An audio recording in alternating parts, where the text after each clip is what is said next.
சேகரிக்கும் மாதிரி நகரம். Rain water save model city. நம் முன்னோர்கள் மழைநீரை சேகரிக்க குளம், குட்டை, கம்மாய், ஊரணி அமைத்தனர். ஆனால் நம்ம என்ன பண்ணிட்டோம், அதை எல்லாத்தையும் மூடி பிளாட் போட்டு வீடு கட்டிட்டோம். மழைநீரை அதை எப்படிதான் சேகரிப்பது? மழைநீரை சேமிக்காம விட்டு கோடை காலத்துல தண்ணீரே கிடைக்காம ரொம்ப கஷ்டப்படுறோம்.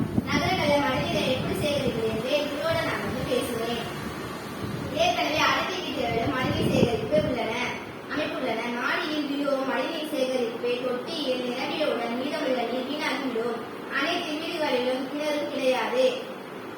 வீணாகும் மழைநீரை எப்படி சேகரிப்பது என்று சிந்தித்தோம். நம் முன்னோர்கள் சொன்ன வழியை பின்பற்றி குளம் அமைத்து மழைநீரை சேகரிக்கலாம் என்று யோசனை தோன்றியுள்ளது. அந்த மாதிரி நகரத்தை தான் உருவாக்கியுள்ளோம்.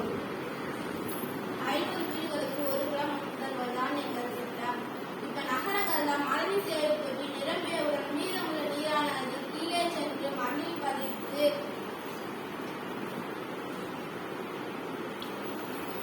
அருகில் உள்ள குளத்திற்குள் விடும். இந்த அமைப்பு ஒவ்வொரு வீட்டிற்கும்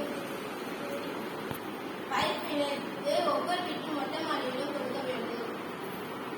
1000 சதுர நிலத்தை அரசு அதற்காக ஒதுக்கி தர வேண்டும்.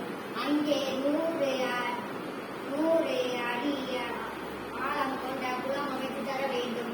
குடியிருப்பு பகுதிகளில் உள்ள மக்கள் குளத்தை சுற்றி வேலி அமைத்து தர வேண்டும். குளத்தை தூர்வாரி ஆண்டுதோறும் பாதுகாக்க வேண்டும். மேலும் ஒவ்வொரு வீடுகளிலும் குழாய் இணைப்பு சலவையாக வர வேண்டும். மழைநீர் சுத்திகரிக்க நிலத்தை அமைக்க வேண்டும். இந்த அமைப்பை உருவாக்க ஒரு முறை செலவு செய்தால் போதும். மழைக்காலங்களில் மழை நீர் வீணாகாமல் அருகில் உள்ள குளத்திற்குள் விடும்.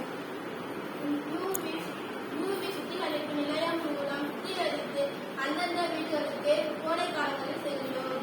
இதனால் தண்ணீர் பற்றாக்குறை வராமல் தடுக்கலாம். அரசை மத்திற்கு ஒன்றாக இந்த குளம் அமைப்பு திட்டத்தை நடைமுறைப்படுத்தினால் நம் தமிழ்நாடு, நம் இந்தியா மட்டுமல்லாமல் உலக நாடுகளுக்கு ஒரு முன்மாதிரி திகழும். மேலும் தண்ணீர் பற்றாக்குறையை தடுக்கலாம்.